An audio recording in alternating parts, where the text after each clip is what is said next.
Okay, without further ado, allow me to change hats from event organizer to talk giver. So this is, the title is on why the truth will set few people free, understanding the role of untruth in human life. So in a way this is a little bit of an effort for me to take stock on the variety of questions that I just outlined earlier that interest me in this domain of the value of truth.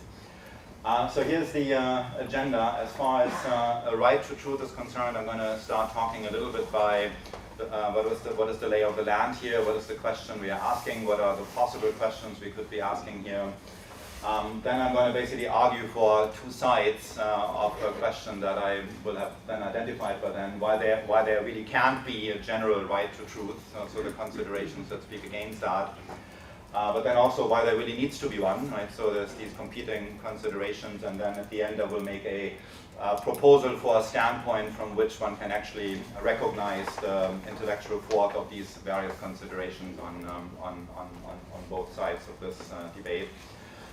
So right to truth. We do know a right to truth. We are familiar with the right to truth in a range of specific contexts. So specifically in the human rights world, we are familiar with the right to truth in the domain of transitional justice, where the United Nations has long recognized, the human rights machinery of the United Nations has long recognized a right to truth, specifically in the context of mass atrocities, where the idea is that victims and other members of communities where mass abuses have happened are entitled to actually knowing what happened, right, and who did what to whom. And we know a right to truth in other specific contexts, in medical ethics, in particular judicial contexts, you know, when oath taking is involved, things like that. So a right to truth is familiar from specific contexts. You know, that is how we know it. But then there's the question of how broadly conceived a right to an entitlement to truth can we actually formulate here? Is there more to it than a right to truth in specific context? So we can ask, is there something like a general entitlement to an environment where truth prevails? Yeah, so that's an intelligible question. Is there an argument for a default of truth-telling that would then be defeated in particular situations, or is instead the situation that ours is a world where only under particular circumstances are there entitlements to the truth? And this is what I will be arguing. Yeah? So there's no general entitlement to an environment where truth-telling is called for. There's only these specific contexts that we have. And so let me just explain why I think that. So this is the point now where I would like to talk a little bit about the value of untruth in human life. So it's really the value of untruth in human life that speaks against there being a general right to truth. So roughly the point here is that untruth, so by untruth I mean all ways of denying truth, right? So it can be outright lies, it can be misleading statements, it can be embellishments, additions, all sorts of things that are deviating from accuracy. So all of that is meant by untruth. And it actually does not take terribly deep reflection to see that versions of untruth are incredibly important in people's lives. Right? So they are creating a kind of shell and shelter in which people's lives unfold. And in fact, to a rather existential, in rather existential ways, and that's also how this is more than just an observation. Untruth is important in people's lives. What's the normative purchase on that? Well, it is actually of quite existential importance to people to surround themselves with a barrage of untruth that maintain their sense of self. And my witness for that is Friedrich Nietzsche. And I'm not just going to take his word for that, but I'm going to walk you through some considerations there. So Nietzsche is one of my ongoing philosophical interlocutors, and that's actually primarily because I normally disagree with what he says, and then I have to figure out how to do better than what he says. That's my usual use of him. But in this case, I actually do agree with him. So in terms of the value of truth, so let me explain. So Nietzsche's most important, philosophically most important work is Beyond Good and Evil. And what he's doing there is actually he is diagnosing the human condition in terms of what he calls two wills. This is a little bit 19th century jargon. 19th century German philosophers like to talk about wills. will to truth and will to value. So human tendencies, human inclinations, human habits, right? So there is the will to truth, which is it's an inclination, our tendency, the will to actually understand the world for what it is, just to understand what's around us. And that, of course, is incredibly easy to understand in an evolutionary perspective. None of us really would be in this room or would exist in the first place if we had ancestors who didn't care about having a basic sense of orientation in the world that would have fallen off some cliff millions of years ago, right? So obviously you need to care about accuracy of geographical location, for example. So a will to actually understand what your environment looks like is pretty basic and again easy to explain in an evolutionary perspective. But once you go beyond that, right? So once you say, so what about truth beyond that? What about truth beyond very mundane, everyday matters of making sure that you get through to the end of the day? Then this is no longer clear, right? So that an accurate understanding of the world you live in actually has anything like the importance that the need to figure out where you are and how not to fall off a cliff has. But that's the will to truth, and then we have the will to value, which is our inclination to actually make sense of the world in a way that creates some meaning for us, right? So we need to understand how we fit in. We look at the world in normativity bestowing ways, right? So we think about what matters in the world. We appreciate certain things, we esteem certain things, and not others. We find a way for us to fit in, right? So ideally, typically, we want to look at the world in a way that makes sense of our role, as in we play some kind of significant role, right? We like to esteem ourselves, right? So people tend to look at the world in ways that often also overestimate their own role in it. But even more basic here, you want to have some way of understanding how you slot in the esteem economy around you, how you perceive the esteem economy. So that is the will to value. And these two often conflict, right? The will to truth, the will to value, our eagerness to understand the world for what it is, and our eagerness to look at the world in value bestowing ways, they come very easily apart. It's fairly straightforward to see. So you want to see how you're slotting in. You like to tell yourself a positive narrative about yourself, let's say. And that easily runs up against the hard facts, about yourself that other people are perfectly capable of seeing, but they're not figuring in your narrative, right? So this is how easily these could come apart. One thing that Nietzsche investigates that doesn't need to concern us here. So Nietzsche is much concerned with Christianity, and is basically telling a story of Western civilization such that Christianity actually managed to find a way in which will to truth and will to value do come together, in coherent ways, by telling a very bombastic story about metaphysics and ethics, where everything is just basically told in one big narrative, right? And everything slots in. But if you don't have that anymore, and Nietzsche's cultural diagnostic is we don't have this anymore, right? There's no Christian story, there's no big narrative in which these two worlds come together. So we're basically all stranded with that, right? So we are stranded with these two worlds. We have to make sense of these two worlds for ourselves. And for most people, what this means is the will to value is the one that will actually predominate, right? It's the will that matters more, right? To have a self-understanding of yourself in the world, that predominates, right? That is what keeps people going, and the will to truth is falling into a subordinate role. And Nietzsche has a particular interest actually also in truth-conveying experts. So Nietzsche is an SDS scholar, really, in that spirit.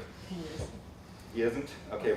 No, so who is? Who isn't? I said, okay, good. Very different statement. Who isn't? Right. So Nietzsche talks about the role of the ascetic priests. So this is originally, the figure of Christianity who came up with all this metaphysics and ethics and basically kept that whole story going, where will to truth and will to value are combined, and it's a certain persona in his story.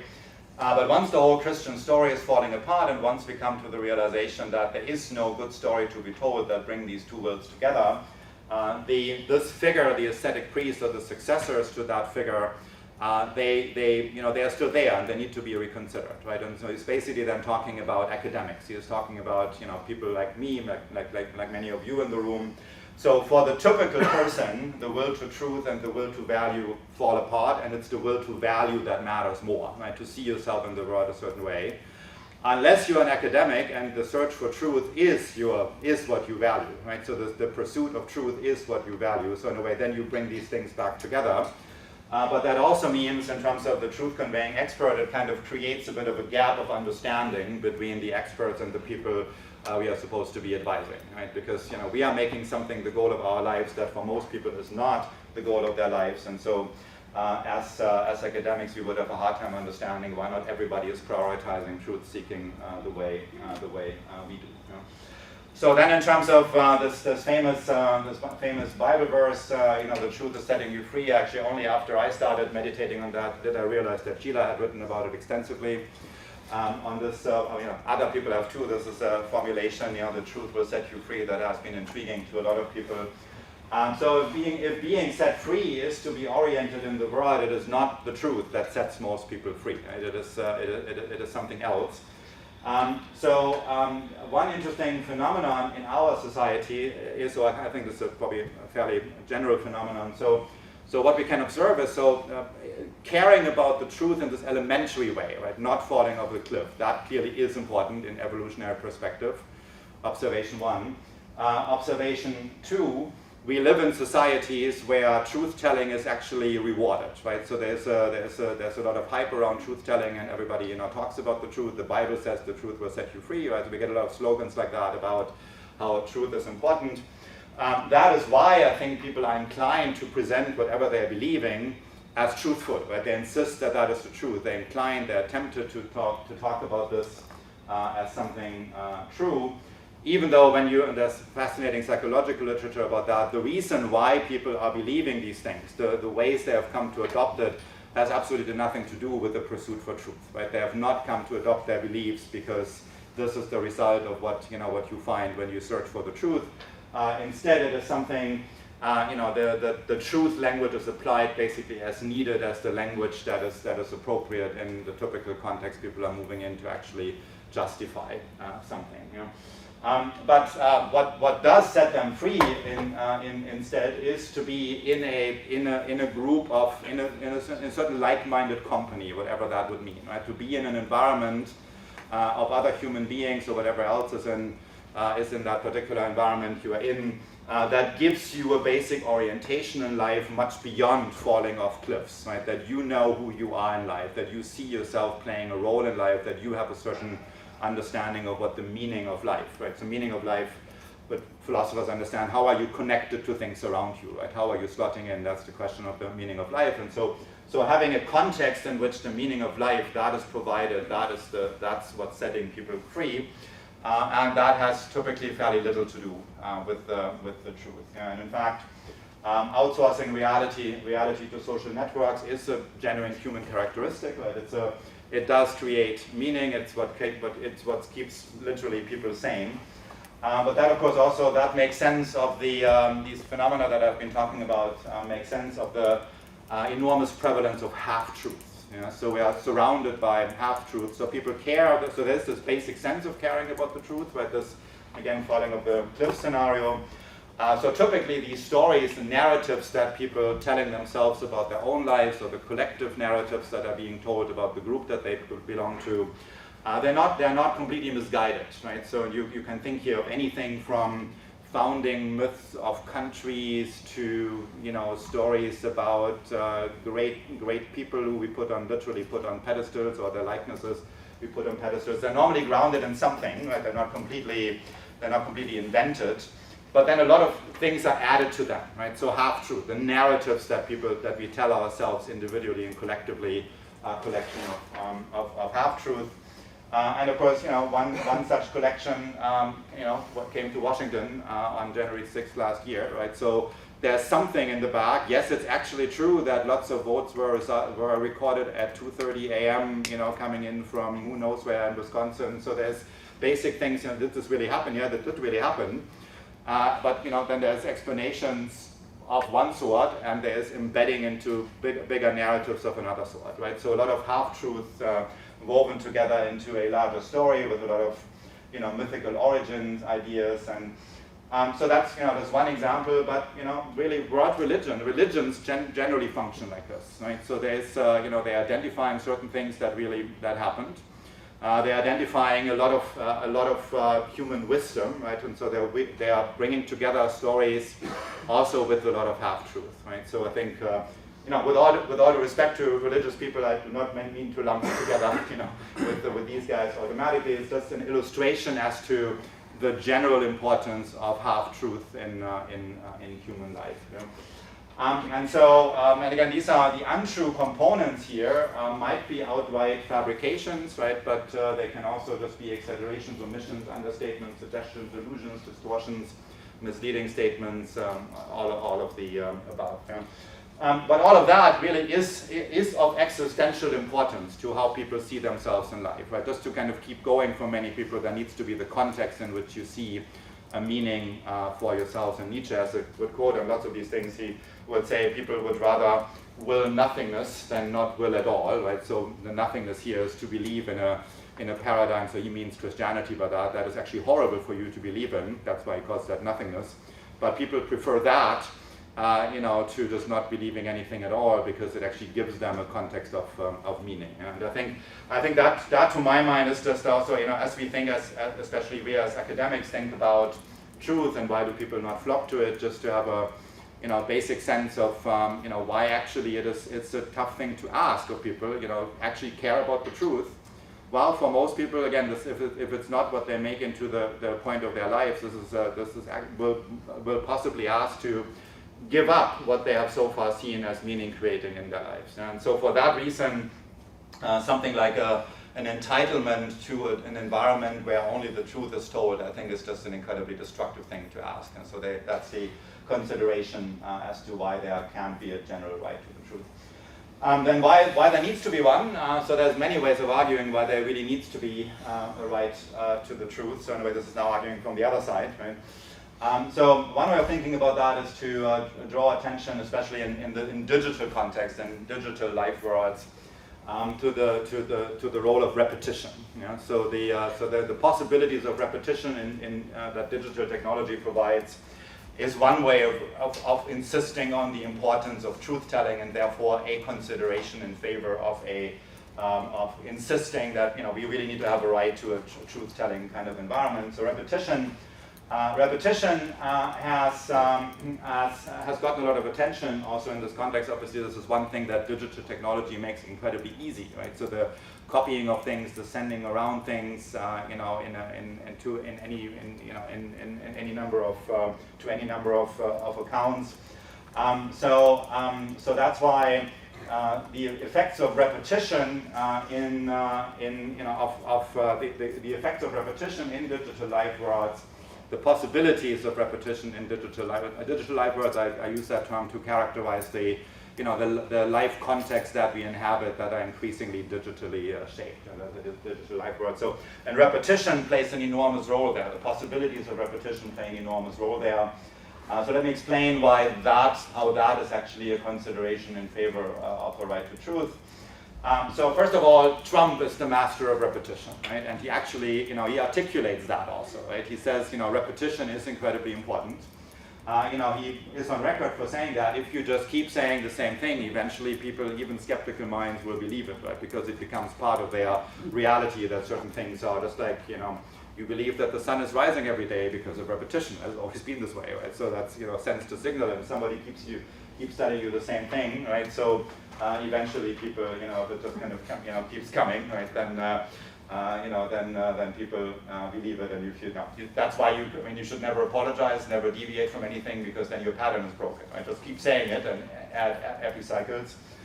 Obviously this goes back a long time, right? Cato the Elder would finish every speech in the Roman Senate by saying, here's really why Carthage needs to be destroyed, and eventually Carthage got destroyed, right? So repetition has done its work for a long time. Nancy Rosenblum and Russell Moorhead wrote a fascinating book about this recently. A lot of people are saying, and they're identifying what they call the new conspiracism, by way of contrast with the old conspiracism, right? So people didn't really go to the moon. Kennedy was assassinated by who knows whom, and lots of people were involved. And so this was a kind of conspiracy theory that actually was theory, right? So they were offering evidence. Here's why we need it. There was a letter in that photo, so they didn't really go to the moon. They went to the second floor, right? So it was whatever you thought was wrong with it, it was presented as an evidence-seeking endeavor. And people were actually invited, the audience was invited to join in, right? You too can find evidence as to why they didn't really go to the moon, or JFK, whatever happened to him. And the new conspiracism is, they capture this nicely, they say it's basically conspiracy without theory, right? It's just repetition. It's just people who keep saying things, and there's other literature that goes back a long time, also an authoritarian structure. So these guys, Frankfurt School scholars, Leo Löwenthal, Norbert Gutermann, they wrote that book at roughly the same time when Hannah Arendt was writing about totalitarianism. And Hannah Arendt describes totalitarianism as something that is largely driven by brutal mechanisms of actual physical control, right? And so these guys write at roughly the same time and say actually the psychological dimensions are much more important, and they identify the repetition, right? Authoritarian regimes they keep repeating things, and they're outcrowding everything else. In philosophy, the scholar who emphasized the importance of repetition for human life most is actually Søren Kierkegaard, wrote a whole book on that called Repetition. I'm just going to give you that as a kind of mantra. There's a lot of context to that, but it actually kind of resonates in one's mind with what he's saying there. Repetition and recollection, right? So repetition and recollection are the same movement, except in opposite directions. So what is recollected has been is repeated backwards, whereas genuine repetition is recollected forward. Roughly speaking, what I think he means by that, so if you think about, what gives structure to your lives, what gives guidance to your lives, obviously every once in a while we have a hard choice to make, and existentialists are drawing attention to that and say, this is a great moment when you can define your life, right? Hard choice is actually good in that perspective. But really what is making us who we are typically is not the hard choices we make, but the repeated patterns, the patterns that we have, and the patterns are repetitions.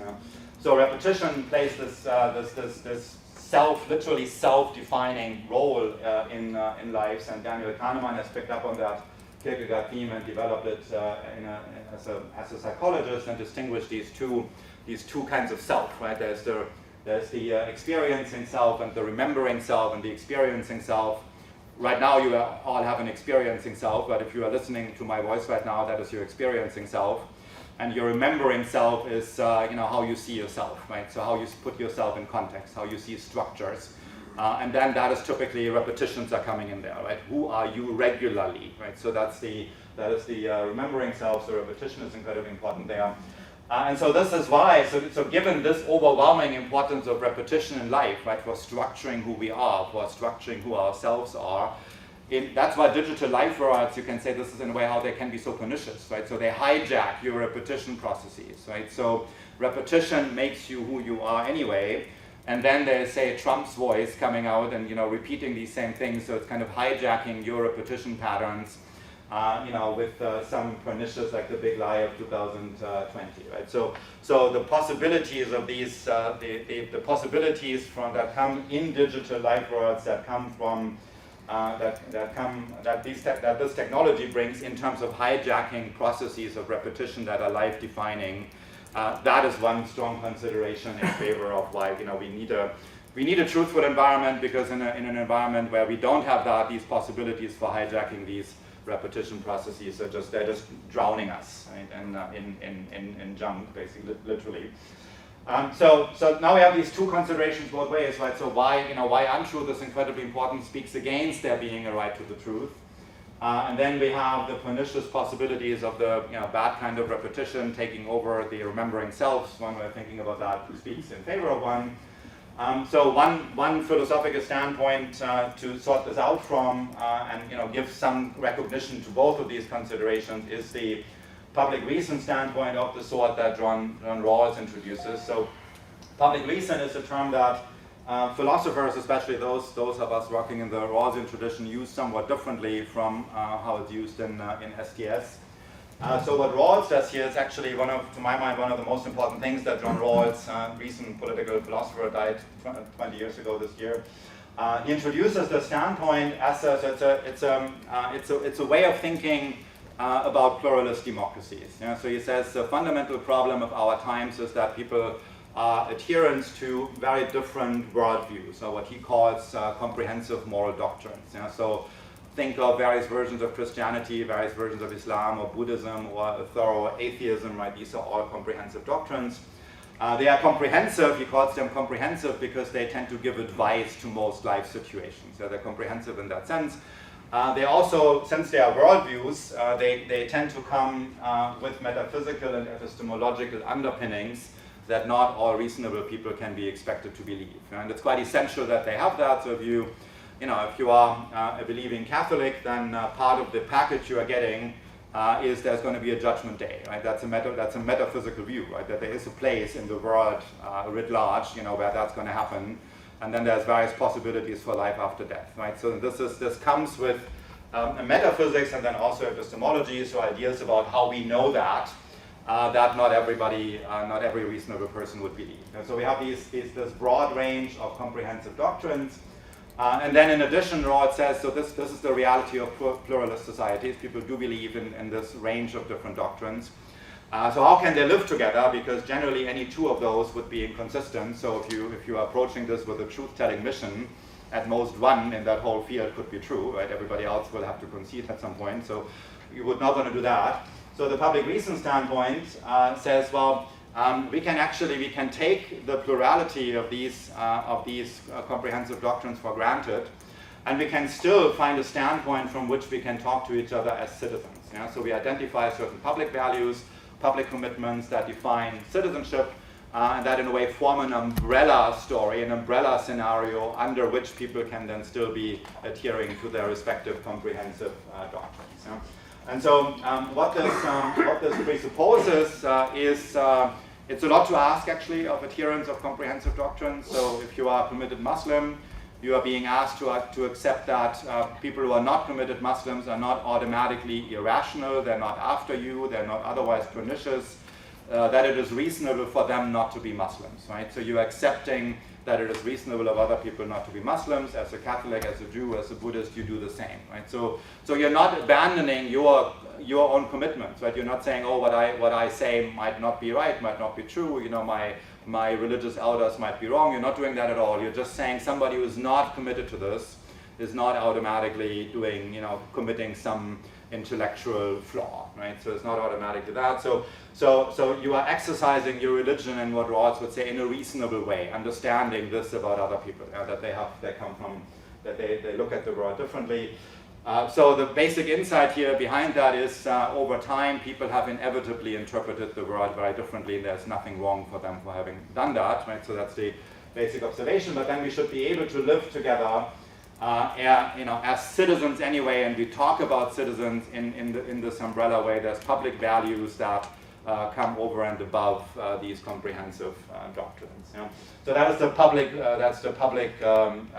reason standpoint. So since Roe v. Wade is in everybody's mind, right? So the public reason standpoint would mean we have to talk about what is involved in abortion without turning on something that would only make sense in Catholic doctrine, for example, right? So you couldn't impose a Catholic view, since there's been a fair amount of debate about how some of these judgments involve too much of a Catholic standpoint. So we need to have a conversation about that does not depend on ideas about what the beginnings of life are, that not every reasonable person in comprehensive doctrines can accept.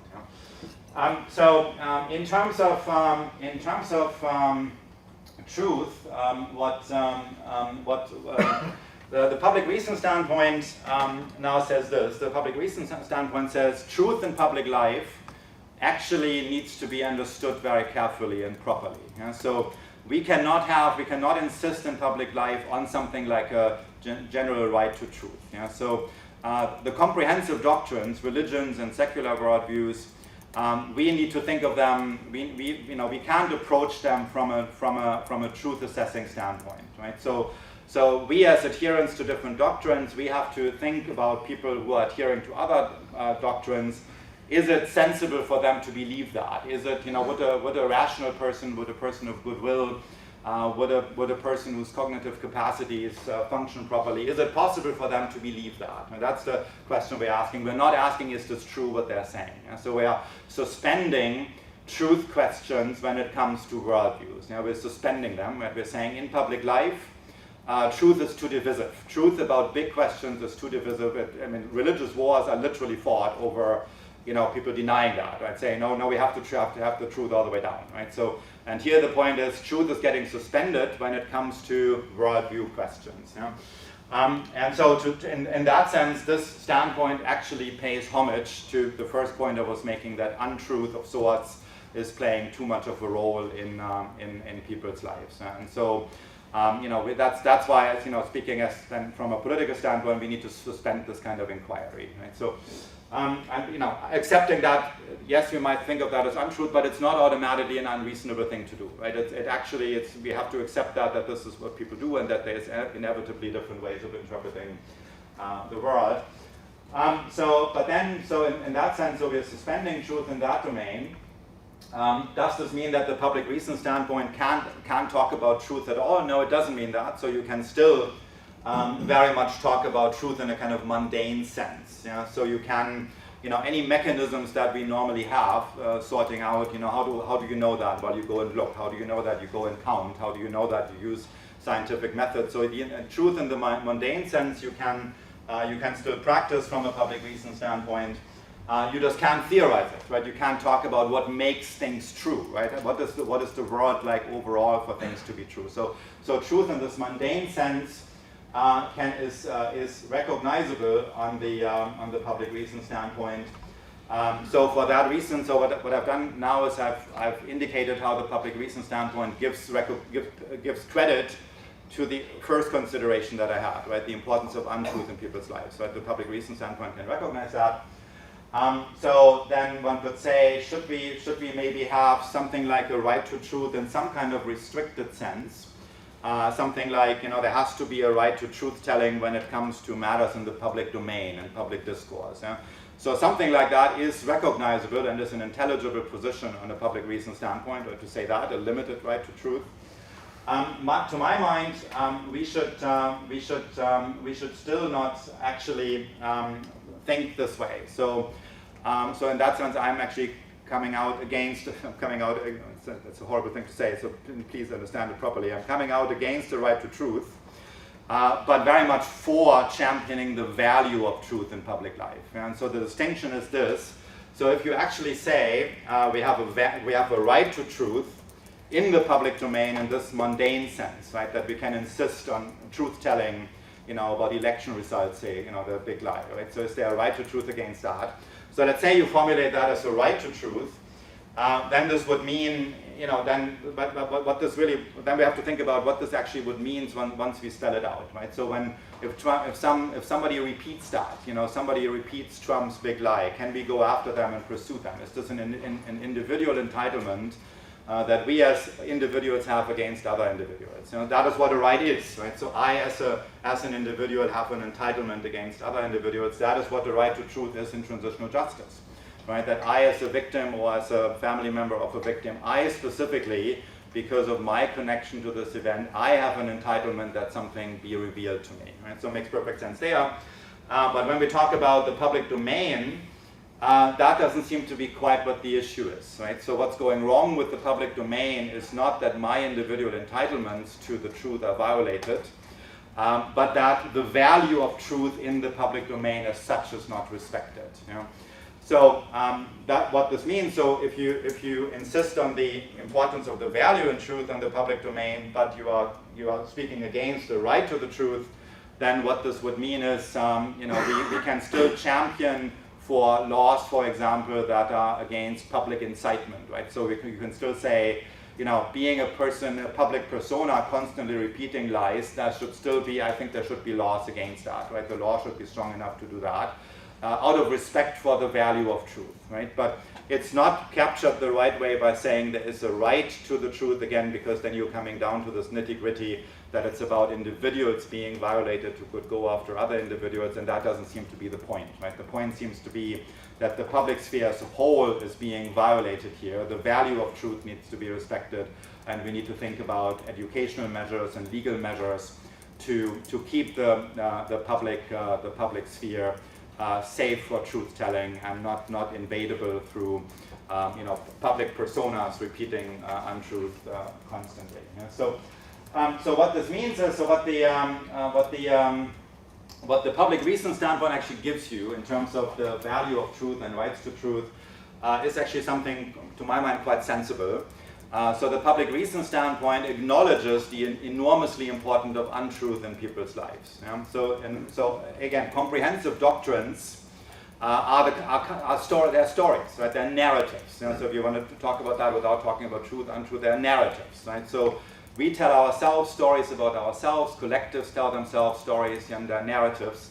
And so people should live in their narratives, right? These narratives have been around for a very long time, many of them. They deserve our respect for that. They have done a lot for people. They have persuaded a lot of people. They have ways of making sense of the world. They deserve our respect for that. And it's also simply a reality that we need to figure out how to live together with the plurality of narratives. So that's where people. That's how public reason gives credit to that. But then what about the perniciousness of the repetition taking over in digital life worlds? Well, we want to honor and recognize the value of truth, right? So and we know that is a public purpose, a public policy purpose, a legislative purpose. To make sure public discourse works in certain ways, right? And again, also including laws that would prevent certain high-profile people from, inciting people into things that are damaging to democracy. All of that would be covered, right? So value of truth, the public reason standpoint for these more mundane matters can recognize, but still not entirely in terms of a right to truth. That's why it's very important that you hear me correctly saying, so I'm coming out against the right to truth, but very much in favor of championing the value of truth, while also giving credit to the incredible importance that untruth, that storytelling has in people's lives. I think if we're not recognizing that, we're not going to get anywhere in terms of keeping our democracy on track. Yeah? Now, what I've formulated here is, as a vision of democracy is a tall order, because it comes with this. This big ask that the public reason standpoint has to people, namely to adherents of comprehensive doctrines, to say, yes, we are sticking to our guns here. We are correct to the last bit, but we are not thinking that there's something wrong with their minds, or there's something morally wrong with them if they are not believing what we believe. We're not ceding 1 inch as far as the truth commitments of our religion or worldview is concerned. We're just not insisting that everybody, condition for being a reasonable person is that they see it this way. So we are okay with suspending it. We are recognizing the divisiveness of truth in public life when it comes to the validity of worldviews. And so that is a big ask. That is an incredibly big ask. But I think but other than that, I think it's a tall order. But I think without something like that, we will not have a flourishing democracy. Thank you.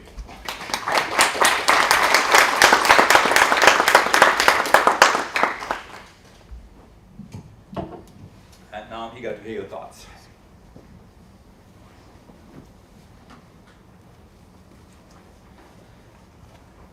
Kat. Hi. So I just wanted to talk a little bit more about this hijacking of the repetition process. So I guess we can think of this as a kind of epistemic or political tactic to, I suppose, intolerably impose your own, I guess, value-making activities upon others. Is that an appropriate way to think about it? Yeah, that's one thing you can do with repetition, right? But you keep on saying things, yeah. Yeah, so I'm just wondering whether we can get more precise about why it is that in the individual case, let's say the non-digital life world case, it's okay for us to use repetition as a means to kind of self-identify or find value. Yeah. And then when we kind of catapult this into the digital life world, we have this potential for like this intolerable hijacking. And I was wondering whether the intolerableness will come down to something arbitrary, like number of followers or something, and in which case it seems a bit odd to ban this potential process of self-definition or something from some people and not from others. So I understand that championing the value of truth might mean that we have to stop some people from being able to say certain things because they're public figures or something. But I guess I have this uneasy feeling of, if it is existentially fundamental, I want to be able to say something more precise about when we swap from an intolerable case, from a tolerable case to an intolerable case. I can only assume that maybe a Rawlsian response would be something like, sometimes this hijacking is unreasonable because it involves this imposition that I was talking about. But I was wondering if you could say a little bit more about that. Yeah, thank you for that. So, my perspective here has been a bit of an high altitude view, right? So, my purpose here was to try to develop a perspective from which we can simultaneously recognize the enormous, the overwhelming importance of untruth in people's lives, while not giving up on the value of truth, right? That was the purpose, and then of course we need to articulate more specifically what protecting the value of truth in the public sphere would mean. One reason why I feel reasonably optimistic about the possibilities for doing that is if you think about the legal precedents in comparative perspective. Of course, the United States for the last century has been in the grip of a very particular understanding of the First Amendment, right? So, where basically this is why people get away with all sorts of, with the pernicious repetition of grotesque lies. European law would not tolerate that, right? So there's mechanisms in French, German law where you could actually, and where also, where say in the context of French or German law, an individual citizen standing around in a marketplace repeating, lies about the election outcome, what would not happen is that you're standing on a marketplace and somebody overhears that and they tip off the police and they say this guy just said, the election was stolen and the police comes. Right? That would not happen because there is ways of, conceptualizing that you have to be in a certain position of prominence and then different roles. Right? So there's good legal precedent. So in a way, when obviously what you sketched there, Kat, is exactly what one needs to do. One needs to go one level more concrete. And I would say for what would help with the American situation is to, I know Americans don't like doing that, kind of learning from other countries, and I'm saying that as an American citizen, right? But I think that could be done about how to keep the public sphere in better place, not seeing the First Amendment argument as constantly running the show, but having a more restricted understanding of, understanding speech as action, right? Not all action is permissible, so not all speech should be permissible. Susanna. Thank you so much, Matthias. This was wonderful. And I'm just curious to hear your thoughts about which truths are more important. Thank you. Sorry, this probably makes it easier to hear. I'm curious to hear your thoughts about which truths. Are there sort of principles that should guide us? You talked a lot about which truths, there may not be right to in certain contexts in the public reason, framework, but that leaves a lot of things open. So there's, truths about the microstructure of the universe, and then there's truths that might be important in some contexts, but incredibly distracting in other contexts. So I'm just wondering if you have thoughts about the sort of general principles that should guide us, beyond, you said mundane, survival, don't fall off a cliff, and so on, but it's certainly in that sort of news and public sphere contexts, that's not really the types that we need, except once in a while it's like, well, how many votes were there? And that's in a certain sense mundane, but that's also not kind of at the level of general principles, so I'm curious to hear about that. No, very fair question. I mean, this is in a way, you put your finger on, in a way of one of the kind of research spots here, right, where follow-up thought needs to happen. So what I can say about that is, so there's I can kind of build a bracket here, right? So on the one hand, there's some fairly clear examples, when you make statements that, let's say in the abortion case, right? When you make statements that depend for their validation on, particular stories about what God does to create life, right? And so it turns on metaphysical and epistemological views that are embedded in certain worldviews. It turns on questions about, also then ultimately about what makes statements true, right? You're coming to questions of that magnitude pretty quickly. So questions that turn on these big picture questions of metaphysics and epistemology are clearly in that one bracket. And then clearly in that other bracket you have things that are, that where the typical person with normal cognitive capacities would quickly, it would be in line with what they typically do to verify things, right? So counting votes would be an example of that, right? So the issue about these disagreements about the vote count is not that, at least it's not the primary issue that typical people with normal cognitive capacities would disagree about what's involved in actually counting votes, right? So they would. So that's an example, where there would be straightforward agreement on method, and of course then you have a lot of questions. Then you have a lot of gray area there. So you have a lot of gray area there when it comes to, for example, bigger scientific claims. So that whose verification is way beyond the possibilities of a day-to-day agreement on methodology, and that's where I don't have an answer at this stage. So that's why I'm saying this is the kind of research, one of the research connecting points here. So for now we'll just acknowledge that the bracket needs to be filled in more precisely along the lines that you are suggesting there. Yes. Yeah. Well, I just had a very simplistic question. So you make a very important, I think, distinction here between the public sphere and the individual, and how the society needs to have truthfulness in the public sphere to an extent. But I was just wondering, it's a very sort of basic kind of a question there. What if you have people who actually don't accept that definition of public sphere, because it is assuming a broad agreement on what constitutes the public sphere and the distinction between the individual and the public sphere? What about there are people who just don't? And I'm here, since I'm very new to this, I'm more coming in from the context of, so I work on South Asia, and there that question has emerged, that they just don't accept these, basic broad agreements. What would happen then to truth? So first of all, Sheila just reminded me that we should ask people to identify. Sorry. I'm Yakub Bangesh. I'm a fellow here at the South Asia Institute. Excellent. And before we had Kat Wade as a grad student in the philosophy department, and Susanna Siegel is a professor in the philosophy department. So of course the public reason standpoint itself, is a philosophical proposal for how to, so it's a proposal for how to do democracy, right? How in pluralist societies.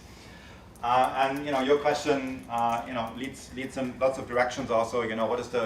What does a philosopher do proposing something like that, right? So do philosophers think they live on some kind of platonic sky and they're handing things down, and how do they go about implementing it, and what happens to people who don't like it? And so I think of that I think of the role of a philosopher as a proposal maker, right? So you are you're bringing ideas, suggestions in public life, and you are arguing for them. And you keep arguing, repeating the good arguments, right? And then you're not just, you hope for the best, and you in the sense that you hope you persuade people. And that's in a way the work that needs to be done here, right? And so my main selling point for the public reason standpoint is, this is a way of recognizing the deep wisdom that lies in, or the deep, let's say, the deep human reality that they have interpreted the world differently. That wisdom gets parceled up differently, and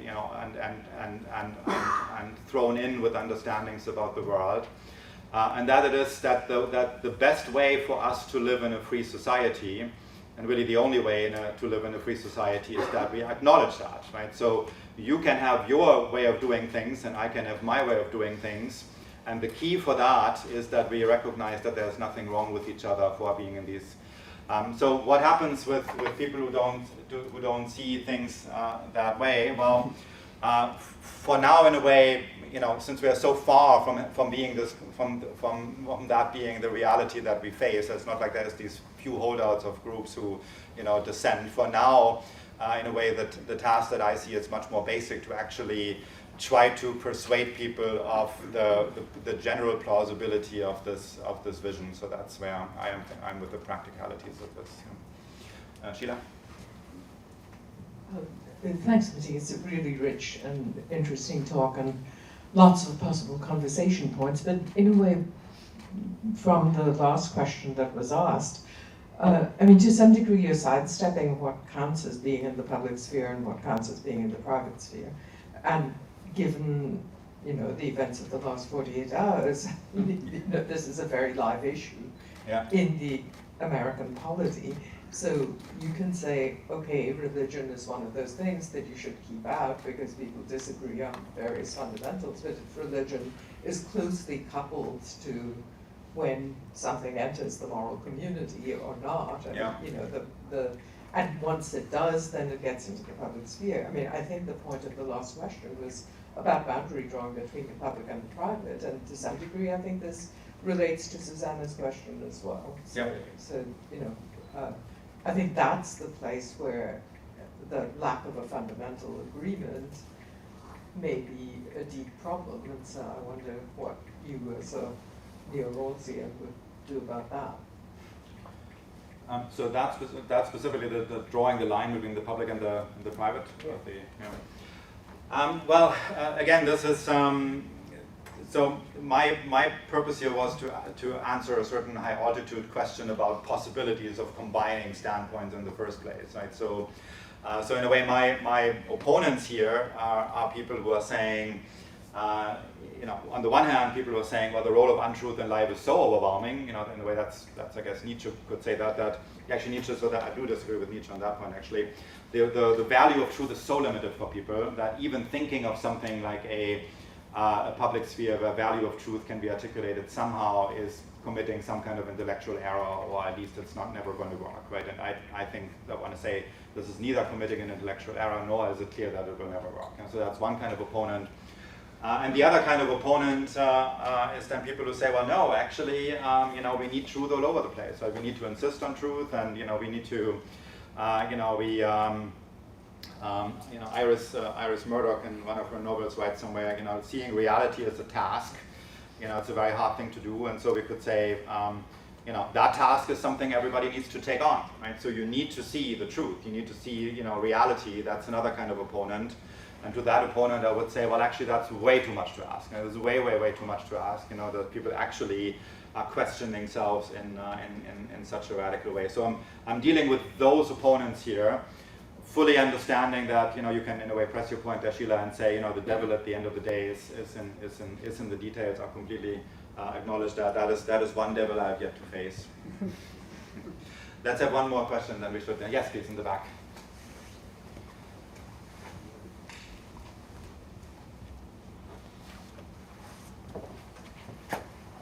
Thanks, Nicholas Kirby, a fellow at the Ash Center.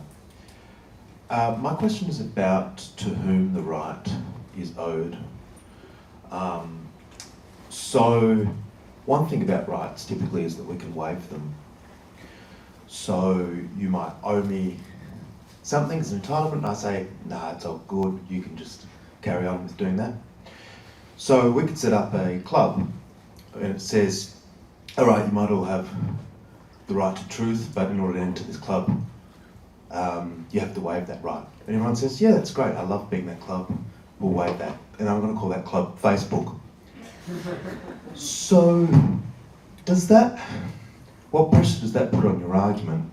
Does that lead you to say, well, it's about whether or not Facebook's a public sphere or not, and then so this public argument comes in? Is it to change the nature of the right? Really, it's about a duty to speak truth. rather than a right to truth? Is it a right owed to people from particular actors? So I'm just interested, or is it an unwaivable right? Yeah, so in a way I want to say what Hubert is saying here is kind of going up my alley, and these are kind of things that were on my mind, which is why I do not want to talk about a right to truth even in this mundane sense. I don't want to talk about the value of truth. Because that allows us to, not get bogged down by, at this example earlier, what if you and I are strolling down, a street and we overhear somebody, make an outrageous claim about, election fraud, right? So should we be allowed to do something about that? Should we be allowed to bring the police in on that? But that's the kind of thing that would be, that would be a plausible consequence of when you say, well, there's a right to truth. We have a right not to be exposed to this kind of nonsense. But that would have such terrible social consequences in its details, right, that we wouldn't want to go there. But then when it comes to something like the operations of Facebook, then you have, of course, very different possibilities, right? And what we have, among the good legal developments in recent days is what the European Union has been doing. The Digital Services Act, and just the European Union was taking on the big tech companies, and I would interpret that really on behalf of the value of truth, right? That they're being reined in, that they have to do. So something like that, and it's actually pretty straightforward, because there's relatively few of these platforms, and you can ask them to do certain things on behalf of the value of truth, some kind of content moderation, regulation, and possibly specifically, differentiated in terms of, high-profile people, and some mechanisms are needed to identify them as well. Since I need to come to an end, I will just actually hijack your question and say that's exactly why, I want to champion the value of truth, but not the right to truth.